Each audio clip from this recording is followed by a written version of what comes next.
যে দাঁতকেইটাহে দেখোন ওলাই আছে হা কিয় সব মানে সাবজেক্ট ক্লিয়াৰ হৈ আছে ন পৰীক্ষা দিবহে লাগে অংক পৰীক্ষা হয় আই অকণমান ভাবি চিন্তি ধৈৰ্য ধৰি পৰীক্ষাটো দি আহিবা কুৱেশ্যন পেপাৰখন পাই লৈ পেলাই বোলে একেবাৰে পটাপট লিখি পেলাই দিওঁ সেইটো নহয় আৰু নিজকো কৈছোঁ গম পাইছা নাই ৱৰ্ডখিনি অকণ চাই চাই শুদ্ধকৈ লিখিবা পটাপট বোলে পাইছোঁ কুৱেশ্যন পেপাৰ লিখি থৈ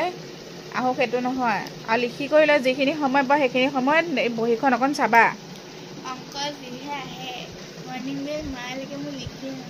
ৱাৰ্ণিং বেল মাৰালৈকে লিখি নহয় লিখি হ'লেও চাবা আৰু শুদ্ধকৈ কৰিবা অংক অকণমানতে ভুল হৈ যায়গৈ আৰু ইংৰাজীটো ভালকৈ কৰিবা গম পাইছা নাই এতিয়া ভাতকেইটা খাই লোৱা পানীখিনি ৰেডি কৰি লওঁ হা পাপালৈ ফোন কৰোঁ পাপা আহিব এতিয়া মই পানীটো ৰেডি কৰি লওঁ ৰ'বা চাই চিতি পৰীক্ষা দিবা দেই ভাবি চিন্তি দিবা কিন্তু উৎপাতকৈ পৰীক্ষা দি নাহিবা অ'কে অ'কে অ'কে ঘৰত আহি পেলাই বোলে কুৱেশ্যন পেপাৰ এইটো ভুল হ'ল পানী আধা আধা দিওঁ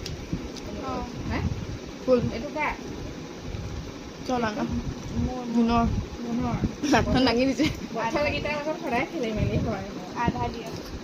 সেইকাৰণে সুধি লৈছোঁ চাই লোৱা